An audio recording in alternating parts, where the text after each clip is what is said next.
2020, on the outskirts of Nashville, Tennessee, a quiet and unassuming day turned dark. A construction worker minding his own business nearby stumbled upon a terrifying scene and immediately called emergency services. What initially appeared to be an accident was, in fact, a deliberate and horrific execution. This wasn't just about death. It was about how far someone would go to protect their hidden world and the monsters they would unleash to do it. Holly Williams, born Holly Ann Williams on January 14, 1987 in Nashville, was a confident woman. Friends described her in contrasting terms. Some saw her as a kind-hearted and modest soul, while others spoke of her as fiercely independent and strong-willed. Holly had always been captivated by beauty. She saw artistry in the world around her and was drawn to creative expression from a young age. Her passion for aesthetics and beautification led her to pursue a career in the beauty industry. By mid-2017, Holly graduated from the Georgia Career Institute in Murfreesboro, earning her cosmetology license by September of the same year. With great ambition and determination, she launched her own business, Shine Aesthetics, where she specialized in makeup, skincare treatments, and eyelash extensions. Her beauty salon was not just a business, it was an extension of who she was. Holly herself was the very embodiment of the brand, stylish, polished, and always exuding warmth. Her clients admired her not just for her professional skills, but for the care and passion she infused into her work. A friend once remarked how exceptional Holly was at her craft, noting that her drive and enthusiasm made her shine in more ways than one. Despite her flourishing career, Holly's personal life was much more complicated, especially when it came to her relationship with William Lanway. William, or Bill as most called him, had a life marked by tumult. Born on March 17, 1983 in Clarksville, Montgomery County, Tennessee, his early childhood was shadowed by tragedy. At just 3.5 years old, he witnessed the violent death of his mother, Candy K. Williams, who was brutally murdered by his father, Lyle Lanway. The murder happened in their home, nearly before Bill's eyes. His father, tormented by jealousy or mental instability, had threatened to shoot both his wife and son before finally taking Candy's life with a knife. This horrific event left an indelible mark on young Bill, and from that moment on, his upbringing fell to his relatives, who raised him with love and care, attempting to shield him from further emotional damage. As Bill grew older, he tried to lead a normal life. At the age of 20, he married Dana Rucker, and the couple welcomed a daughter, Madison, into the world 3 years later. The birth of his daughter seemed to bring some light into Bill's otherwise difficult life. Madison was cherished deeply by her parents, but in another cruel twist of fate, the young girl was diagnosed with brain cancer. Despite their best efforts and numerous treatments, Madison passed away on September 21, 2011. This loss devastated Bill, who spiraled into grief and depression. The strain on his marriage with Dana became too great, and the couple eventually divorced. From that point on, Bill's life was punctuated by emotional turmoil. Friends and family noted that he became more withdrawn, often concealing his emotions behind a facade of quiet composure. But underneath that exterior, there was a constant battle with his inner demons. His outbursts of aggression and nervous breakdowns became more frequent, and it was clear to those close to him that he was struggling. Yet he found solace in his work as a mechanic. Bill's hands-on work provided a distraction from his pain, and the routine of fixing cars helped him to maintain some semblance of stability. It is worth noting that Bill's character seemed to transform in social settings. Whenever he attended parties or spent time in bars, his usually reserved and troubled demeanor gave way to a more lively and charismatic persona. In these moments, he became cheerful, sociable, and seemingly carefree. It was in such settings that he and Holly initially bonded. When Bill met Holly Williams, it seemed like life was offering him another chance at happiness. Their attraction to each other was immediate, and the pair soon began dating. In the early days, their relationship appeared to be smooth and full of affection. They spent a great deal of time together, and those around them believed they were a happy couple. However, as time went on, the dynamic between them shifted. Their relationship quickly revealed its dark side. What began as an exciting romance with grand gestures and passionate affection soon turned into a cycle of jealousy, manipulation, and emotional swings. Bill, still grappling with unresolved trauma from his childhood and the loss of his daughter, displayed erratic behavior. His intense emotions often spilled over into their relationship, with bouts of jealousy leading to heated arguments. The carefree nature of their romance eroded, replaced by tension and volatility. Despite these ups and downs, Bill had a way of reeling Holly back in with apologies, gifts, and promises to change, perpetuating a toxic dynamic that neither seemed able to escape. As their relationship progressed, Bill's behavior grew more troubling. He provoked quarrels over minor issues, and his temper escalated to the point where he physically assaulted Holly on more than one occasion. Holly, who had once seen a future with him, began to fear for her safety. When she eventually decided it was time to leave the toxic relationship, Bill resorted to manipulative tactics to keep her close. He used his deceased daughter from a previous marriage as emotional leverage, making Holly feel guilty for wanting to leave him in his time of need. While Holly sympathized with his grief and inner turmoil, her patience was not limitless. She tried to support him as long as she could, but Bill's instability only deepened, and her attempts to distance herself were met with increased aggression. His desperation grew, and with it, his violent tendencies. Holly, who was fiercely independent and focused on her career, found herself repeatedly drawn back to Bill. Perhaps she believed that she could help him heal, or perhaps she was simply caught in the emotional roller coaster that defined their relationship. One incident in particular pushed Holly to her breaking point. After returning home from work one day, she discovered her beloved dog dead. The pet had shown no signs of illness, and its sudden death raised immediate suspicions in Holly's mind. Bill denied any involvement, but Holly was certain that it was an act of revenge, meant to punish her for trying to leave him. The incident solidified her fears, making her realize that staying with him would put her life in danger. This marked the definitive end of their relationship. but Bill refused to accept the breakup. He continued to stalk and harass her, calling her incessantly and showing up at her home unannounced. Their toxic relationship reached a critical point one day when a heated altercation led to police intervention. Bill was arrested and charged with aggravated assault and kidnapping after attempting to force Holly into his car. In the wake of this event, Holly obtained a restraining order, hoping it would provide her with some measure of safety. But the relief was short-lived. Just 1 week later, both Holly and Bill were found dead under mysterious circumstances. The discovery of their bodies initially led authorities to believe that it was the result of a tragic accident. A passerby had reported finding a car at a construction site in the southwest part of Nashville. The vehicle appeared to have rolled off the road and crashed into a tree. The witness assumed the people inside had been injured in a collision, but when police arrived on the scene, they quickly realized that something far more sinister had occurred. Holly and Bill were both found in the back seat of the car, their bodies contorted in unnatural positions. They had been shot, and the interior of the car showed no signs consistent with an accident. What was even more puzzling was the fact that neither Holly nor Bill had any identification or personal belongings on them. Their cell phones, wallets, and other items were missing, leading investigators to suspect that this was not a random event. Upon identifying the victims, detectives were startled to realize that this was the same couple involved in a recent domestic violence case. Initially, they considered the possibility of a murder-suicide, assuming that Bill might have killed Holly before turning the gun on himself. Given their troubled history, this theory seemed plausible at first. However, as the investigation unfolded, the murder-suicide theory began to unravel. For one, no firearm was recovered from the scene. If Bill had indeed killed Holly and then himself, where was the gun? Furthermore, forensic analysis revealed that the nature of the wounds Bill sustained made it impossible for him to have inflicted them on himself. Each gunshot wound was fatal, indicating that someone else had pulled the trigger. The bullets had been fired with precision, suggesting the involvement of someone skilled in handling firearms. As detectives delved deeper into the case, they interviewed Holly's friends and family, learning that she had taken significant steps to protect herself from Bill in the months leading up to her death. She had installed security cameras and reinforced the locks on her doors, hoping to safeguard herself from his increasingly erratic behavior.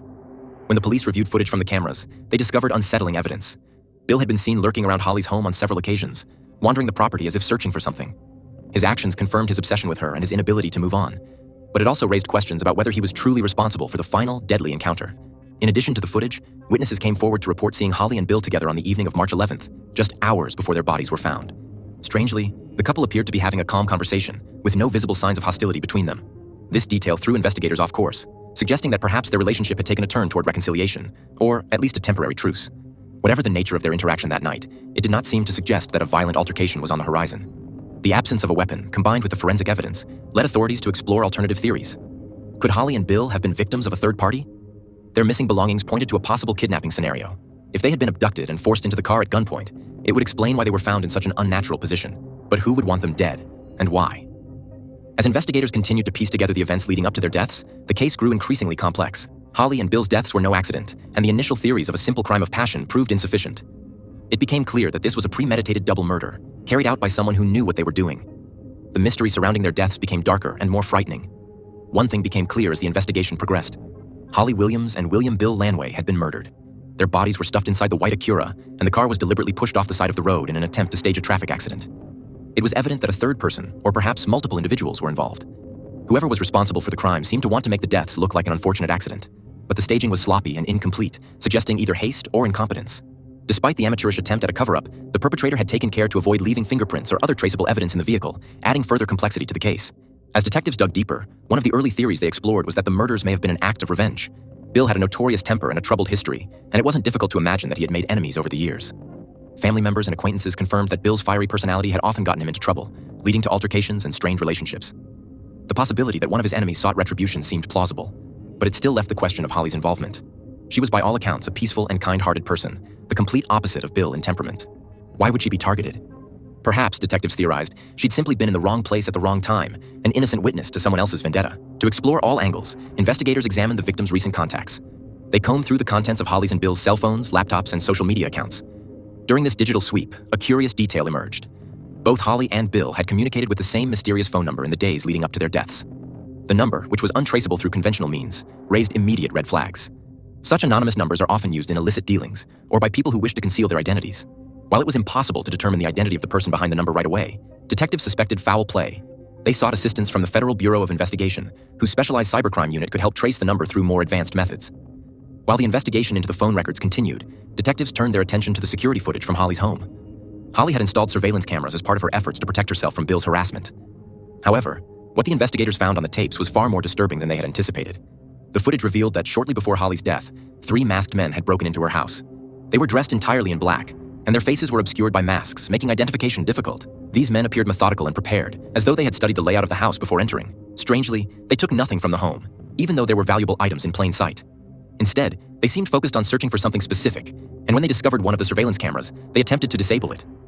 Despite their efforts to hide their faces, their casual behavior indicated they were confident in their ability to evade capture. After the intruders left, Holly returned home from work, noticed that her house had been disturbed, and became understandably terrified. She spent the night barricading herself inside her home and had the locks changed the following day. Holly was clearly in fear for her life, but the question remained: who were these men, and why were they targeting her? At first, detectives considered the possibility that Holly was simply caught in the crossfire of Bill's troubled past, but the more they delved into her life, the more they began to question whether there was more to Holly than met the eye. A closer look into Holly's personal and professional life revealed startling information. While she had built a legitimate business with her beauty salon, Shine Aesthetics, this was not her only source of income. Holly had a hidden side to her life, one that not even her closest friends knew in full detail. Since the age of 18, she had been working part-time as an escort under the pseudonym Leah Love. Her clientele was exclusive, consisting of wealthy and powerful men who could afford her services. Holly's escort work, which included accompanying clients to events, performing massages, and other more intimate services, had provided her with a substantial income over the years. The beauty salon, as it turned out, was more of a passion project and a convenient cover for her true line of work. This revelation cast Holly's life in a different light. Her success in the escort business had allowed her to live comfortably, but it also brought with it a host of risks. Working in such a high-stakes, secretive world meant that Holly had likely crossed paths with dangerous individuals. Envy, jealousy, and obsession were all common in her line of work, and it wasn't hard to imagine that she had made some enemies along the way. Although Holly did not openly advertise her secondary profession, Bill knew about it. In fact, she had been upfront with Bill about her work when they first started dating, and though he struggled with jealousy, he initially accepted her decision to continue her escort work. However, her high-profile clients and the secrecy surrounding her profession likely drew attention from the wrong kind of people. Detectives now had to consider whether the three masked intruders were somehow connected to Holly's escort business. Had one of her wealthy clients become possessive or vengeful?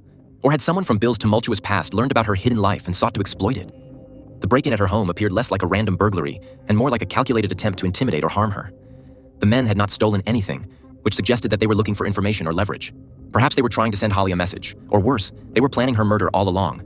Adding to the complexity of the case was the realization that Holly's involvement in the escort business could have exposed her to a dangerous web of people. Men with power, money, and influence who would go to great lengths to protect their secrets. These were men who had much to lose if their association with Holly came to light. The investigation had to consider whether someone in her exclusive clientele had orchestrated the murders to silence her permanently. After all, Holly had gained a reputation for being exceptionally beautiful and charming, attracting men who were willing to pay handsomely for her company. But in doing so, she may have attracted the kind of obsession that turns deadly. At the same time, the investigation could not overlook Bill's role in this tragic story. While he may not have been directly involved in the escort world, his volatile nature and his relationship with Holly made him a potential target as well. His possessiveness over Holly, combined with his already troubled past, made him a liability to anyone who felt threatened by Holly's connections or who wanted revenge for personal reasons. The pieces of the puzzle were starting to come together, but many questions still remained unanswered. Why were Holly and Bill both murdered? Was it a crime of passion, a botched kidnapping, or something more sinister tied to Holly's secret life? As the FBI continued their work on tracing the anonymous phone number, and as detectives pursued leads from Holly's escort clientele, it became clear that this case was not just about two people in a toxic relationship. It was about power, wealth, and the dangerous allure of secrets. The CCTV footage of the masked men who had broken into Holly's home was eventually released to the public in hopes of identifying the perpetrators. However, the poor quality of the images made it difficult to draw any useful conclusions, and the public release did not yield any leads. But a significant breakthrough in the case came when the investigators were finally able to identify the anonymous number that both Holly and Bill had been in contact with. The number belonged to a 30-year-old man named Adam K.Y., a resident of North Carolina. Adam turned out to be a former military operative with specialized training in weaponry and combat tactics. He had transitioned from military service to working for a private security firm, but in reality, he operated more like a mercenary, a man for hire with a lethal skill set.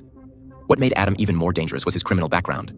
A search into his history revealed that he had served a 4-month sentence for impersonating a police officer, a crime that should have raised more alarms than it did.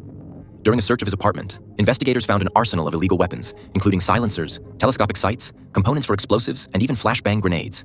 Yet despite being in possession of such dangerous materials, Adam had somehow managed to avoid a lengthy prison sentence, suggesting he had connections or protection in high places. It was clear that Adam was a dangerous man, and the fact that his face matched the man seen in Holly's CCTV footage made him a prime suspect. With this revelation, the investigation took a sharp turn.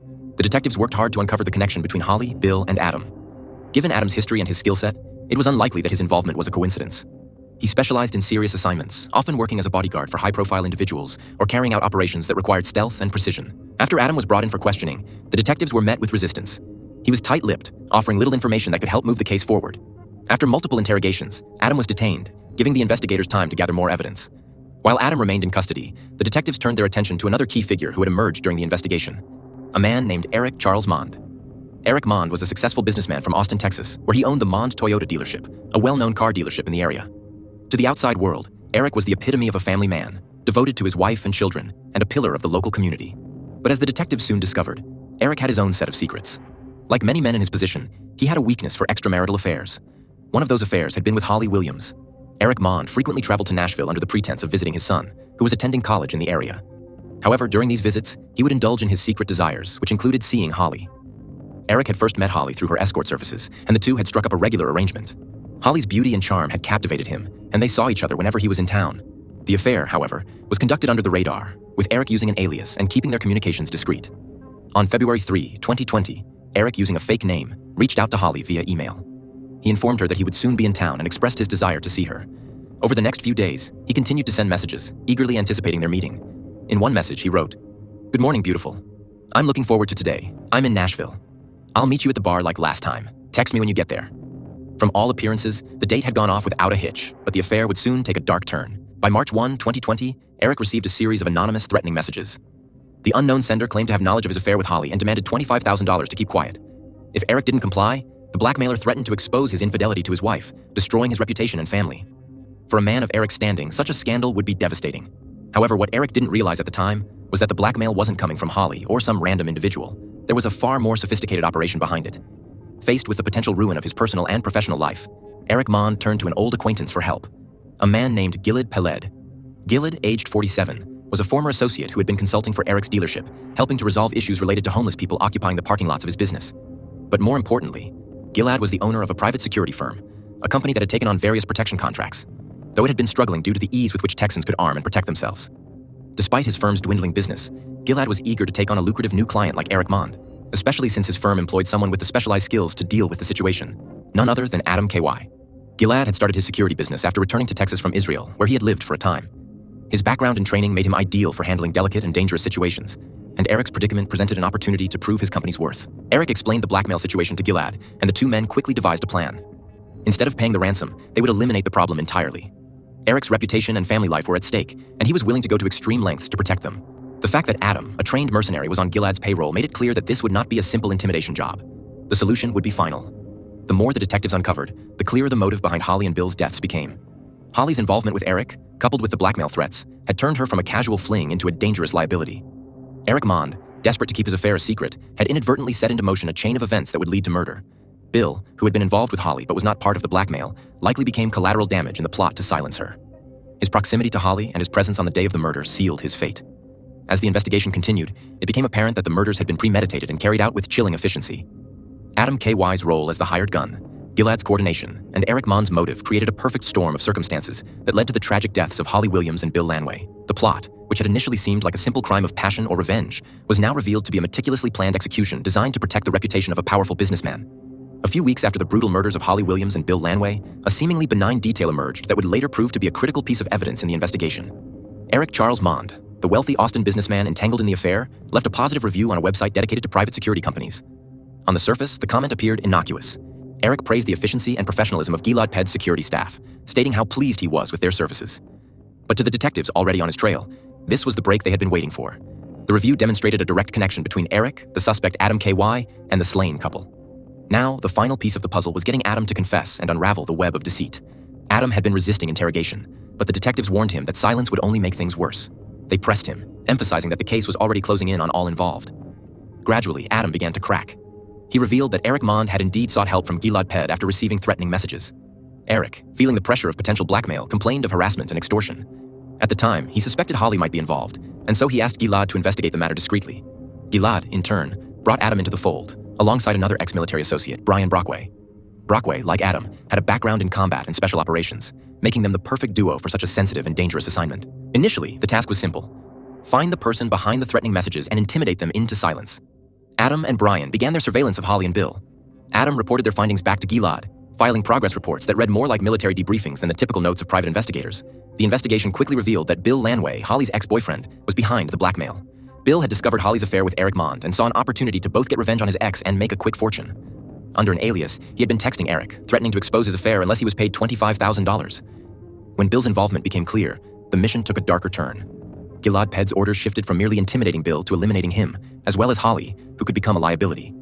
Eric Mond, panicked and terrified of losing everything, agreed to this escalation.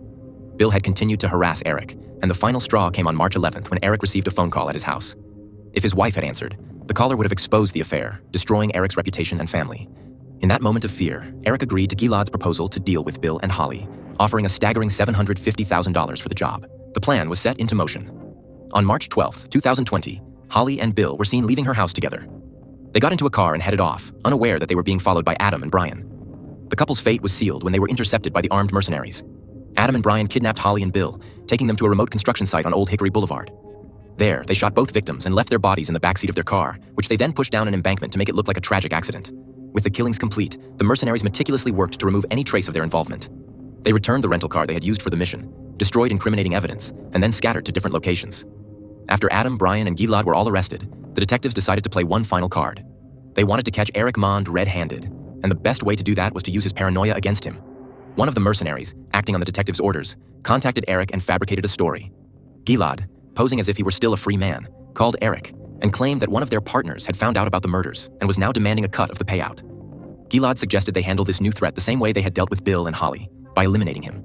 Despite his growing desperation, Eric Mond, furious at the thought of another person knowing his secret, agreed to commit another murder. His willingness to continue the violence was shocking, but it confirmed what the detectives already suspected. Eric would stop at nothing to protect his reputation and keep his secrets buried. On December 10, 2021, the arrest of prominent businessman Eric Charles Mond sent shockwaves through Austin's elite.